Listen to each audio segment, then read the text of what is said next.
Welcome to the Mobile Games Playbook in association with Liftoff. Join us as we uncover the latest trends in user acquisition, monetization, and mobile game design. Hello and welcome to the Mobile Games Playbook. Thanks for tuning in for another episode. This is the podcast all about what makes a great mobile game, what is and isn't working for mobile game designers, and all of the latest trends. I'm your host, John Jordan, and joining me today we have two familiar faces. So we have Erno Kieski, Chief Game Analyst at GameRefinery by Liftoff. How's it going, Erno? Going great. How are you, John? Good. And also Wilhelm Wolterleden, Chief Game Analyst at GameRefinery by Liftoff. How's it going, Wilhelm? It's going very well. Thanks for asking. Good. So in today's episode, we are talking about live events, which is something we have spoken about many times before, but we have a particular sort of angle that we are talking about. So going to have a bit of a setup in terms of the impact of Apple's app tracking transparency framework and how that sort of impacted live events. And the particular sort of context for that is GameRefinery's live events tracker, which is now allowing developers to sort of get an idea about what's going on, the big trends, and hopefully get some ideas about their own strategies for their own live events. So that's the setup for what we're talking about today. So let's sort of start off just a sort of overview. App tracking transparency framework. So what's that, and how's, I guess more importantly, how's that impacting live events? Well, it's been a topic that been talked to death pretty much because for like past few years. But that's one of the key kind of like igniters of like even increased talk on live events and engaging your users and monetizing your existing users. So naturally, the changes on the UA landscape and the acquiring of new users, scaling new games, tougher than ever. So if, for example, if we look at the top charts at the moment, there are fewer and fewer, actually new games. Now, actually, the past few weeks been very interesting because we have seen really big launches with the Monopoly Go that has an IP, and then last week also the new game from the miHoYo, so company behind Genshin Impact game with the new game Honkai Star Rail.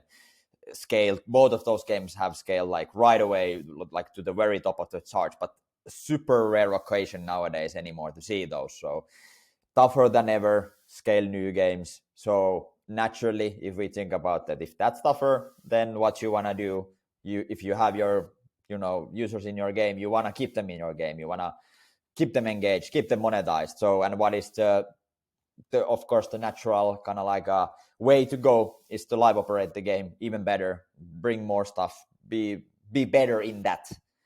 And if we think about live operating, first of all, of course, it's a big concept, and there's so many kind of areas what it entails. So from just we are talking about service-based games. So of course everything from the level content updates, your match tree, you need to bring levels. That's part of the LiveOps. You need to bring new features. You need to bring you're playing an RPG. You need to bring new characters, or you name it. So that's of course a massive part of the LiveOps. But I think for today's discussion, our focus is gonna be mostly on live events and the live event kind of how different companies look at live events and how they utilize them in different ways. How many types of live events do we have? Do you have a list of how many different types? Yeah. So of course, it depends also how you look at it and so on. But based on now, like you mentioned, we have our new live event tracker tool in the GameRefinery service.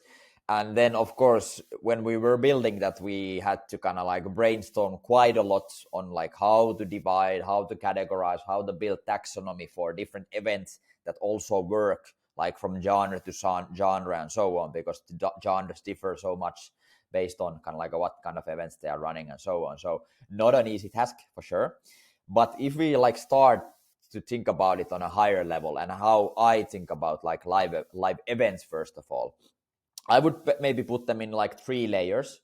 So the first layer are all those kind of events that support your core gameplay loop. So of course you need to have a great core gameplay loop which is already engaging, but then you can build some kind of events that support that.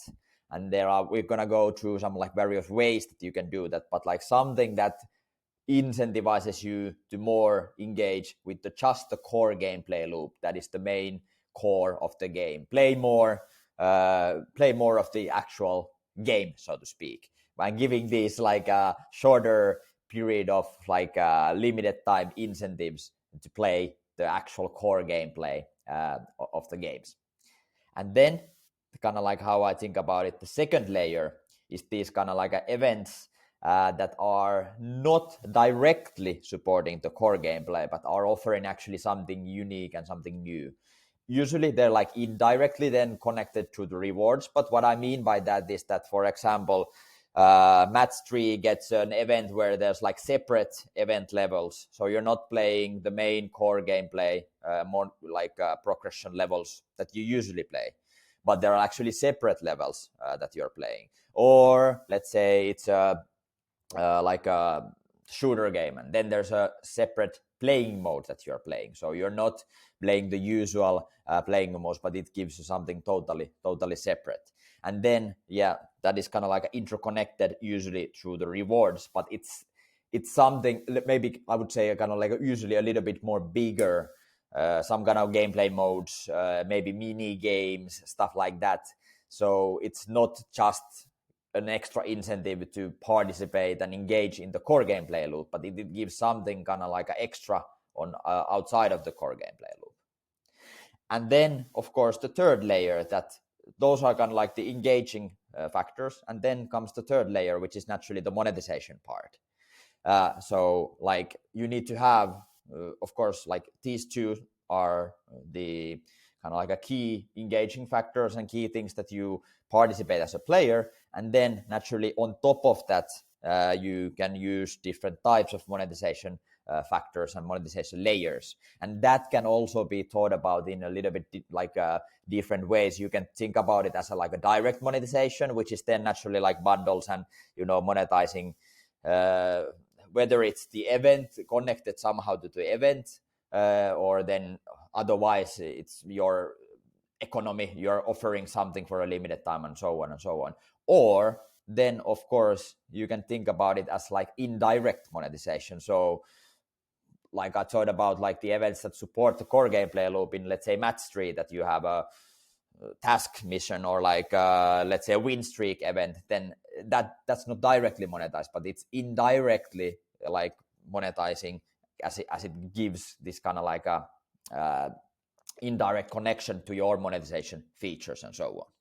But I would say, well, that's how I would kind of like think about like very on a high level, like the three layers from like support the core gameplay loop, these side modes, side kind of like activities, and then on top of those then comes the monetization. I think next we should probably like go a bit deeper into like looking at these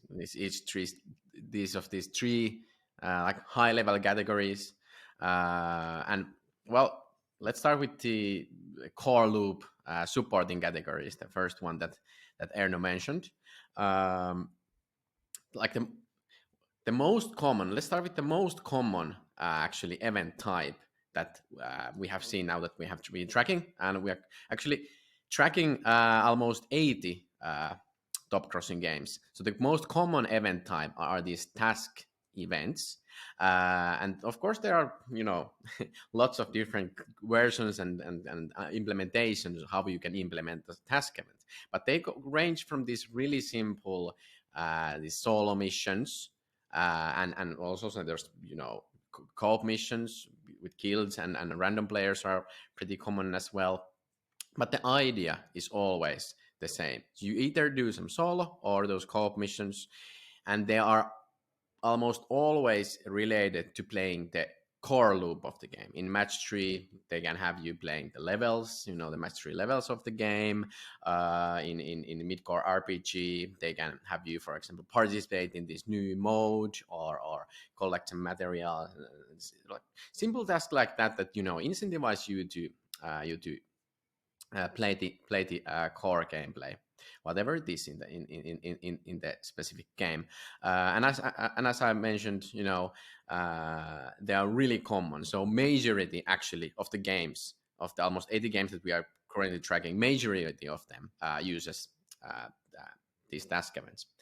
And then some examples. One goes super deep here into these actual specific implementation examples. But Lily's Garden is, for example, if we look at the match trees, Lily's Garden is a great example of a game that utilizes a lot of task events. They have basically almost on a day-to-day basis some kind of task event going on the weekdays. So from Monday to Friday, almost every week, there's these from one day to 2 day lasting sprint events. So it's either always Sunflower sprint or this Zinnia sprint. And basically the idea is to, have you play these normal mastery levels of the game to then grow this flower, and then when the event ends, you get the rewards based on the amount of levels you actually completed during the event. And then in the weekends, there's usually this beginner's luck tasks with basically almost the same idea, but there's a small incentive where actually you're getting more points for if you complete the level on your first try, but otherwise the idea is the same. But basically on every day there is this kind of simple task event that incentivizes you to play the normal levels and progress in the game. And then if we look at the completely different genre, so for example, if we go to the RPG genre, Diablo Immortal, they have a bit different kind of implementation. They also, on almost every single day, there's almost some kind of task event going on, but they actually this longer length, so from 3 days to even 2 weeks lengthening these kind of like non-recurring task events that do not, they don't recur in this daily basis like they do in Lily's Garden. And usually the idea is really simple again. Have you complete tasks, do something in the game, kill the central monsters in the game, or for example, when they pretty much always nowadays, when they introduce a new mode or new feature to the game, they have a task event linked to that, which has you participate in that mode. And there's almost pretty much one of these kind of events almost active on each day. Yeah, so like of course we don't need to go maybe so in depth on the like the individual ones, but kind of like give an idea on kind of like a different ways to implement. So naturally like evolvement from the like the simple task ones, so you can do it in any kind of ways, but like of course the battle pass being the classic one, acting as a like a progression vector and retention feature, but also for monetization. And naturally it is also built in kind of like in sort of the kind of like a way that it supports the core gameplay, whether it's by the task systems or the like the direct like XP through the levels or so on and so on. About 70% of the kind of like top games nowadays using it all across the genres. And interestingly also like this, there's a lot of variation on the cadence that you can use the battle pass with. So like there are about 15% of the battle passes that we've been seeing are like on a weekly basis. Then from like 18 to 21 days, about 27%. Easily the most common one are like the 22 to 31 days. So about the monthly cadence, that's the common battle pass length. About half of them actually are on that length. But there are also even longer length battle passes, like over a month ones, like 12% of the game. So there is definitely also like one very, very common way to build this type of like a core loop supporting event type. And then of course, those two battle pass and task events being the two of the most common core loop supporting ones, but then more rare ones, a bit more specific ones. For example, solo leaderboard competitions are a great example of some games utilizing these to differ from the competition. So the idea is really simple to task missions that I mentioned earlier, but then it brings the competition element to it. So you're competing in a leaderboard against other players, or together with other players against other players. So for example, guilds. For the rewards, and there's the idea is basically almost the same as in task missions, but there is the competitive leaderboards added to it, and of course there can be different ways. Similar with task events, there's different ways to implement these sort of leaderboard competitions. For example, there's in some match trees there's this race event. So while in a normal leaderboard event The rewards basically the players who has collected the most points at the end of the event. In race events, the player who reaches a certain point milestone actually wins the event instantly. So there's a bit different kind of idea there. And about 50% the market are utilizing this. So it's somewhat common as well. And then some examples. Well, Candy Crush games, they utilize these a lot, and also Royal Match as well. So compared to other match trees, Kings, Candy Crush games, and Royal Match, they really differ from the competition. From the competition with these leaderboard competition events. And also, if you look at the mid-core, then, well, actually, the most commonly used or the game that uses these easily the most is actually Rage Shadow Legends. The game has pretty on an average basis, the game has 3 different tournament events active simultaneously, basically, which are these solo leaderboard competitions. And it's actually kind of interesting way of sort of bringing this kind of like non-direct PvP in a kind of like this more casual format. So and it's interesting that Raid is also utilizing this, while of course it has this PvP as well.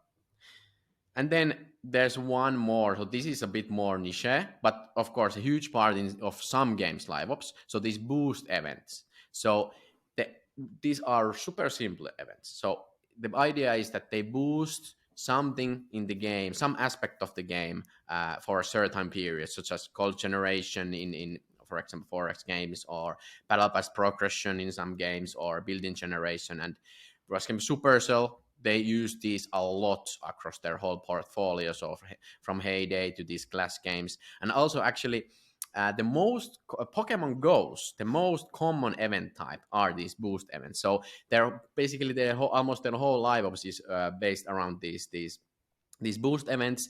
They run these 3-month long seasons that boost the possibilities of getting these certain Pokemon types. So and this is basically used to keep to keep the gameplay fresh and keep the collection aspect fresh. And there's always each month, each season, there's this new Pokemon that are kind of like boosted, and then you have better chances of getting them, or you can get those during that season. I mean, generally, you say you're sort of tracking these 80 games at the moment. How many of these sort of events are most games doing? I mean, is there any sort of patterns around that? Depends on genre to genre, like type to type. But like Will mentioned, especially these ones, the most common ones, like task events, it's pretty much like 70-80% of all the games have at least some kind of like utilization of that.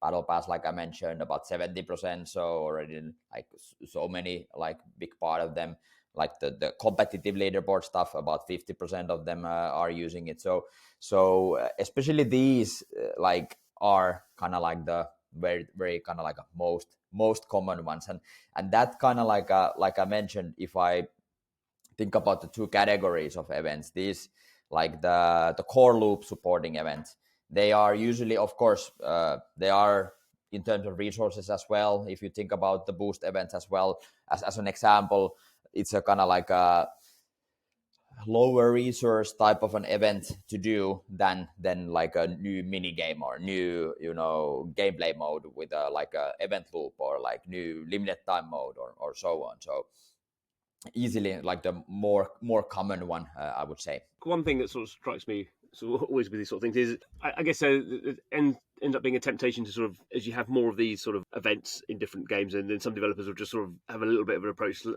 of let's try everything, and then I wonder at what point you get sort of diminishing returns. I mean, obviously it won't be as as obvious as like if you had 10 events, that would probably be just overwhelming in terms of the kind of user experience. But no matter how you're doing these events, obviously the sort of end result is retention and engagement of players, and at some level monetization, and those things are sort of fixed aspects. Obviously people might be playing multiple games, but there's a certain level at which you can't spend any more or engage anymore, or you start to get sort of much harder after a certain level to get them to sort of play much more. If they're playing like 2 hours a day, to get them to play 2.5 hours, it's going to be sort of quite a lot. So have you got any thoughts around that? Yeah, it's actually interesting. I was actually talking with one developer, like not actually, it was last week, and we were talking about this discussion, because it all, of course, it's like a topic that comes up. And that was interesting that they said basically that pretty much you cannot, because you always have that, hardcore players, and you think that, this is gonna be like too much, and then after all, like they're still chewing through the content and so on. But to be honest, what I would say this one is like it's so important to think like how you implement them, so you don't just slap things on top of each other. But actually, if we think about like the best operators, like let's say Playrix, for example, how they do stuff. One example comes to my mind. I've been using it in multiple times, I think, already, but like Township, how they operate, and they have a lot of different like mini games and have other types of events. They have battle passes, guild wars, all that stuff. But everything is very cleverly interconnected, so it's not kind of like a just feature or event on top of each other that are their own entities, so to speak, but they are actually a little bit interconnected, which gives kind of like a more reason to participate, for example, in the mini games that they have, as it's connected to their battle pass system, it's connected to their guild war system, and it like the ecosystem works more holistically than just slapping every possible imaginable event on top of each other. Yeah, I think that kind of like connecting events and like having these overarching things in the game, especially if the LiveOps is, and then, let's say you have a more complex game, you have added lots of features and there's lots of events going on and lots of stuff. Having these kind of internal connections and stuff like that can make it way less overwhelming. I think like some games utilizing these, what we like to call these overarching events, I think that's a really great way. Like we think about, for example, top shooters like Free Fire, they have massive amounts of events going on the same time, lots of content, lots of everything, but there's always, basically all the events are connected with the same team. So let's say there's like this Christmas event that is consisting of multiple, let's say there's task events, there is the side gameplay modes, limited time PvP modes, but they're all interconnected, and they're all also for the player as well. It's much simpler because there's this simple kind of like cool event calendar that shows everything, and everything is easy to find. So that's for more casual players, that's not that overwhelming, but there's lots of content for the more hardcore players. Yeah, and especially like also like on the casual side, more and more common. In slots, it's been like a very commonly used feature for a long time already. It like became popular like 2 years ago, but like these seasonal like collectible albums in some kind of form. What it means that you are collecting some items. Usually the event lasts for a longer period of like 2 to 3 months. But as an example, June's Journey, a hidden objectives game, has a lot of like these core loop supporting events, has also these side gameplay modes, all that stuff. But then they introduced this like new event type called Memoirs, which is like a 3-month long collectible album. And then how you then like collect these like memoirs into the collectible album is actually playing all the other events. So it kind of like the whole system kind of like it's kind of like a glue between the events, and gives this kind of like a connection from event to event than just having this like gazillion individual small events. No, exactly. It has to be. You can't just have events for their own sake. It has to be. You have to create some framework or some scaffolding around why people are playing these events, which is it. I mean, I guess that again that sort of goes back to these games becoming sort of much more complex in terms of all the resources you can collect, and the live events have to have meaning, have a meaning around them, which sort of means that the things you're collecting have to have meaning either in the core game or something around that. And obviously collecting stuff in a game like June's Journey really makes sense because it's sort of because it is a hidden object game. You're sort of looking at objects all the time, so collecting things like that sort of makes sense, which maybe wouldn't in other games.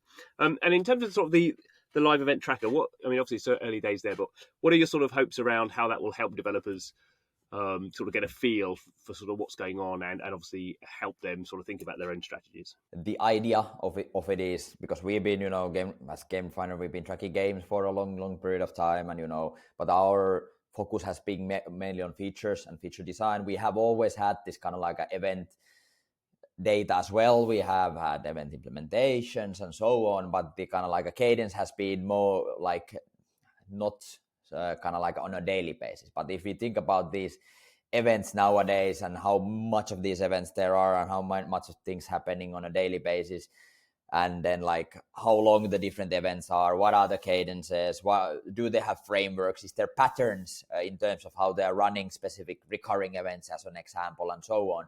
So it's basically this kind of like a research tool that kind of like gives you a kind of like a fast pass to, you know, try to understand your competitors, try to understand, you know, get ideas on like what kind of events they are running, and then like even more importantly, like when they start to run a new thing, you know, they added a new event type. Okay, how do they run it? Is it, you know, active all the time? Like, is it daily event? Is it two to 3 day event, and then it comes from every Wednesday to Thursday, for example, and so on. So, and then naturally you can benchmark that against the kind of like a performance estimates, and then analyze the competition. So that is definitely the kind of like the key kind of like a value proposition from the tool. So going even deeper, going on a day-to-day basis, going on an event level when you're analyzing your competition, that okay, what are they doing, what kind of things they are doing, is there any interesting implementations on the different categories that we have, and so on. What I personally really like about the tool is that it really helps you to understand the reasons behind this. Let's say, for example, these daily revenue spikes in these like super complex games with lots of going on, and then there's a massive revenue spike. Actually, really easy. For example, Star Wars Galaxy of Heroes is a really great example. If you look at it at the LiveOps tracker, you can very clearly see every time there's a massive revenue spike. Okay, this event started, they've offered this bundle with it, this worked really well, there was a huge revenue spike compared to this other event, and you can see these things, and I think that's see massive value in that. That's good. That's a takeaway from the episode. Then go and check out the live event tracker and make sense of what's going on, all these big spikes. Thanks, Erno, and thanks, Wilhelm, for your expertise today. Thank you. Thank you. And thanks to you for listening or watching the podcast, however you are consuming it. Every episode we are looking at the mobile game sector and all the dynamic stuff that's going on there. So I hope you are finding this useful, and I hope you will come back next time. Thanks for listening. See you next time.